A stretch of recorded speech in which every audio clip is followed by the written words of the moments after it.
The other day in random video number 8, I showed you 2 of these elements out of 4. The only other thing I didn't have up here at the time was the wood glue and a item to spread said wood glue across this record. Now, you guys might have already guessed what we're going to do here. And I've been wanting to try this on a record for a while, but I just don't have any in my collection that are just downright filthy enough that actually need a good cleaning. You can see how bad this one is. It's pretty disgusting. I think it was probably one that was on the top of a stack that had stayed out in the open for quite some time. What we're going to do is put the wax paper on the turntable platter, put the record on the turntable platter, we're going to apply the glue, and then at a low speed we're going to smooth the glue out, careful not to get it on the label, and we're going to let the glue dry. And once the glue is dry, you basically just peel it right off, peel the wood glue right off of the record. And the results that I've seen on other YouTube videos is that once that glue is removed, peeled back, it actually takes all the dirt and the grooves with it, and you end up with all the crap stuck to the glue. Now there have been different people try this. Some of them use Titebond, some of them use Titebond 2. I see a couple use Elmer's. The wood glue seems to work the best because it can get into all the little tiny pores like it does in woodworking and penetrate the pores and get down in there and really get in them deep nooks and crannies and peel that stuff back. Now I said I was going to use the General Electric Hi-Fi to do this project with. I've got the Zenith out. I might as well go ahead and use it. One thing to note, if you do this on a higher end turntable, take your head shell off. That'd be this part right here. Take this off, remove it, that way you don't get glue on your good cartridge and pickup. For our purposes, I'm going to lock this back out of the way. We don't want to do any damage to any of that. Keep your reject arm back out of the way. We're going to set the turntable to the slowest speed. And first off, what I'm going to do is I'm going to play this for you, this 45 for you. That way you can get an idea of how bad this thing sounds right now. Well, if this will cooperate. Hang on a second.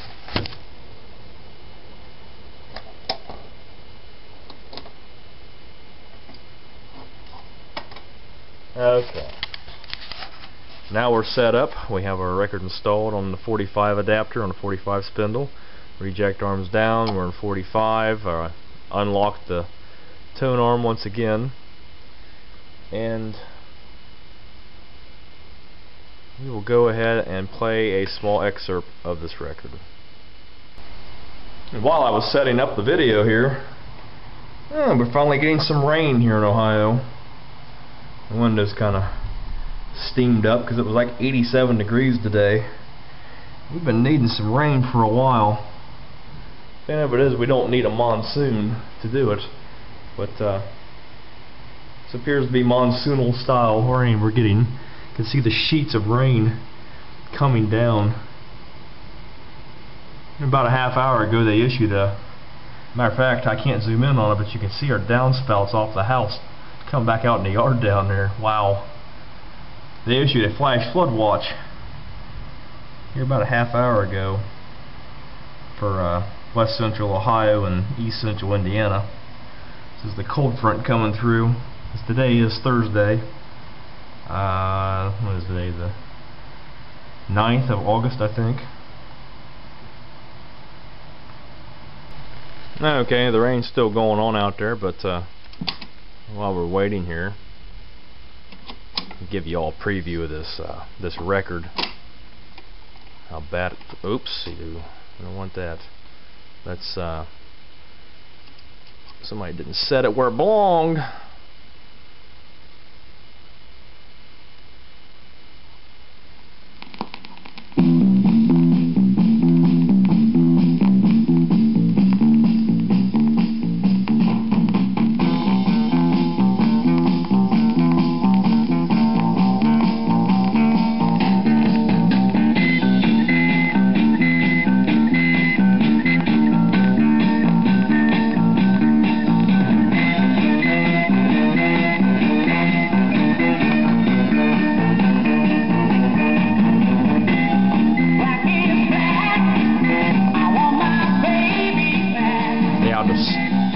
distorted it sounds and how the audio's real distorted.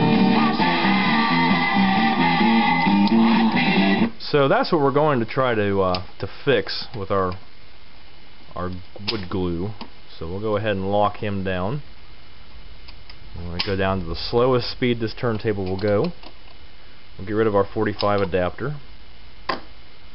And what you'll also need, in addition to your wax paper, is when you put that wax paper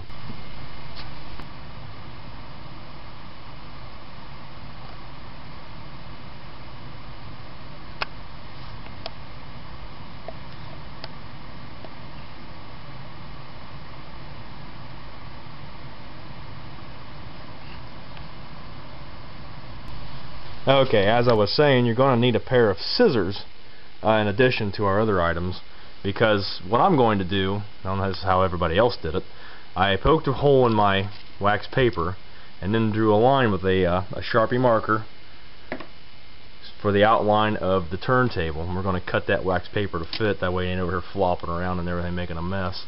And you can see you have plenty of surface area to keep the glue off of your turntable and all that. So let's get to cutting. Okay, now we've got our record on the piece of wax paper, which is on our turntable. And what we're going to do is just kind of eyeball center that record. That don't look too bad. Going to go ahead and turn our unit on. Like I said, this is locked out of the way, so it can't bother anything. We're on the slowest speed that this turntable will go. And now we're going to take our glue product, shake it down.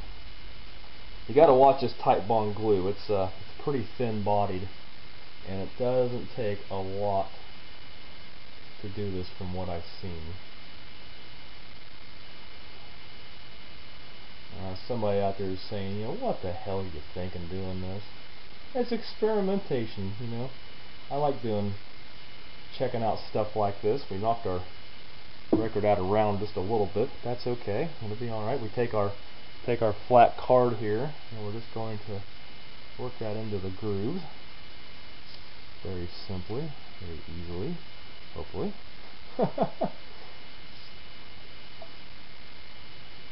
Okay. We're going to stop for a minute. I'm going to stop the turntable for a second. I'm going to put my hand in the middle here and do this manually. A lot of people can get it to go with the turntable in motion. I'm not having luck with that. And we'll just take the extra glue. I've got my wax paper cut off down here beneath the table, and we'll wipe it off. And we'll push it into the grooves real good.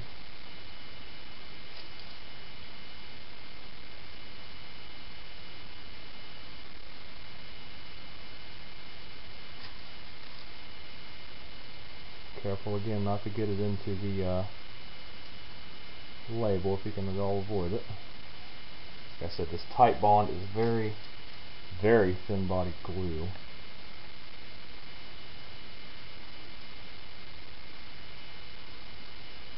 We'll give it one more go around here. Got extra glue. And that's it. We let it cook for a couple days. So, it might look like a sloppy, nasty mess here, but the glue's been put on. Again, like I said, I use Titebond wood glue. And if this works on this record, we're going to let it sit and dry for probably 2 days. I'll come back to this probably Saturday, maybe tomorrow night, Friday night, but probably more likely Saturday, and see if everything's glued up and set up okay. And we'll peel that back and reveal what it does. Hopefully it'll make it play better. If that works, we're going to try to salvage this RCA Victor 45. This is the Bonanza theme by Lorne Greene, and this thing sounds absolutely hideous. I mean, look at how bad that surface looks. It's just another one that evidently laid on top of the stack, and you can see the same thing. There's a big old chunk of schmutz stuck in there. Oh, I wondered where this one got to. Bee Gees 45. I like about anything the Bee Gees. This is I Started a Joke and Kilburn Towers. That one does not need glue. I don't know why it's up there. I must have brought it up here and laid it down, but we'll try that on this one. This is our guinea pig to see how it goes, so stay tuned.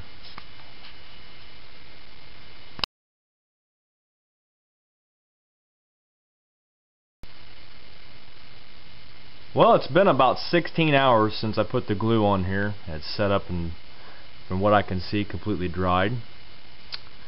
And it didn't come out too bad.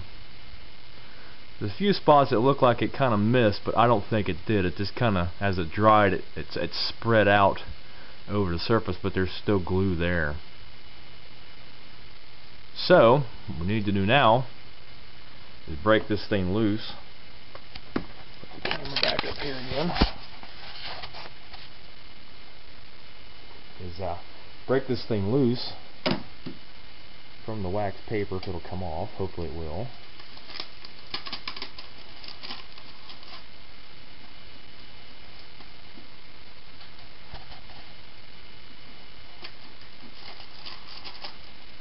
I gotta admit, it's stuck on there pretty good. Let's take the whole thing off here.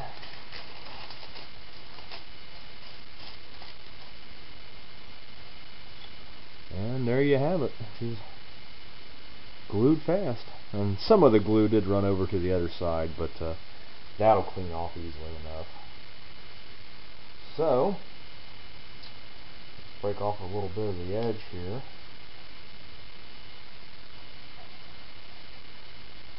And we'll see if we can peel some of this back. And if this don't work, we ain't out nothing. It was just a experiment. I don't think this is a extremely rare record. It is kind of a good song I enjoy. I didn't do it to screw up the record.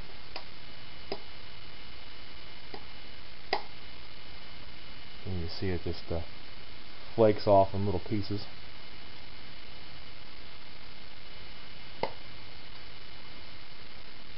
It's actually kind of like opening up an LP. It's like going back in time. And there you have it. You just take it and peel it off. By golly, we got a pretty new looking surface underneath of there. Let that rest for a minute. Remember what it did look like. It looked like that. See how dull it is and scratchy? But now, that don't look too hateful. And you could see the grooves in the glue. That's kind of neat. Okay, well, I'm going to pause for a second. I'll finish peeling it, and we'll give a preview, and then we'll give it a test play.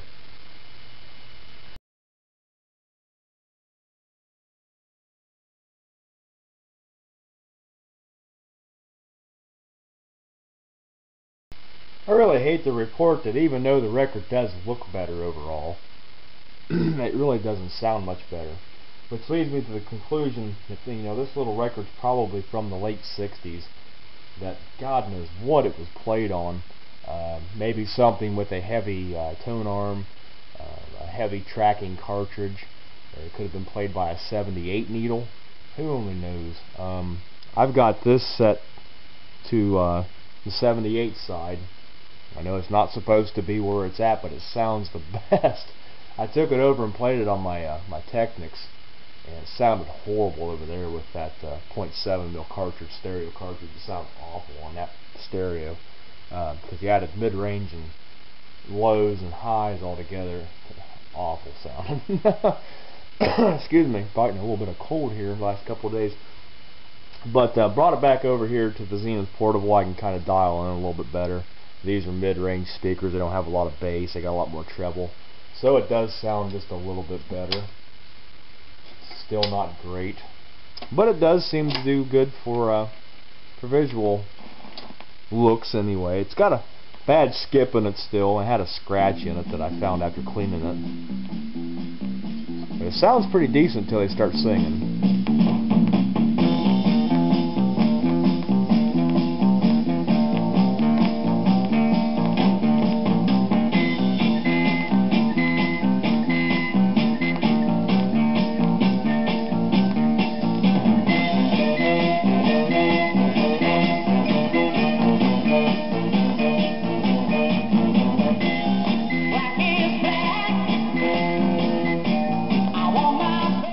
Notice how it's kind of distorted in the vocals.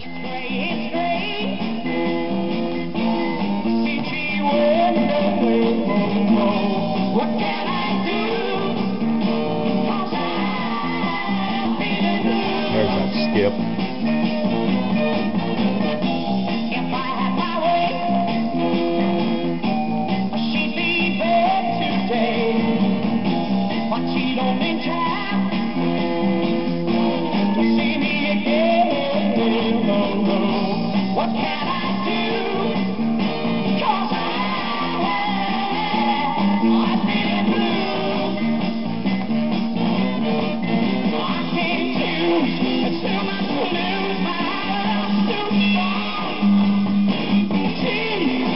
Got a couple skips. Anyway, you get the idea. It does work to a point, but if your record's so badly damaged to begin with, it's not really going to do a whole lot for it. I mean, this was just basically an experimentation process I wanted to try, and I've seen good results with this. Now, I didn't have anything dirty in my own collection, dirty enough in my own collection, that I would even remotely try this on. This was something that come in some of them records that Grandpa had, and there's not really a whole lot that I can do for the poor thing. I don't know if this was one of the older style, they called styrene records. They were pretty soft. After a few plays, they basically, from what I understand, started to EOL themselves. But I don't think I'm going to try that on this. I can play it for you. It's pretty rough sounding. On this Bonanza record, after all, I think I've done my test. I've experimented. You know, results are what they are, and I don't think I'm going to be trying it to any more records any time in the future.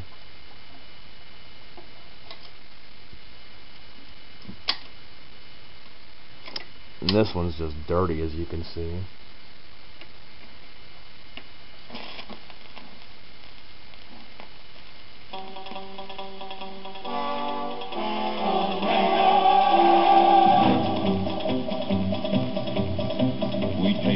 We finally struck Bonanza. With a gun and a rope and a hat full of hope, we planted our family free. We got a hold of a pot full of gold Bonanza. With a horse and a saddle and a ring full of cattle, how rich could a fella be? On this land we put our brand, our fortune smile. It's got some bad spots in it too. Here in the West we're living in the best Bonanza. If anyone fights any one of us, he's gonna fight with me.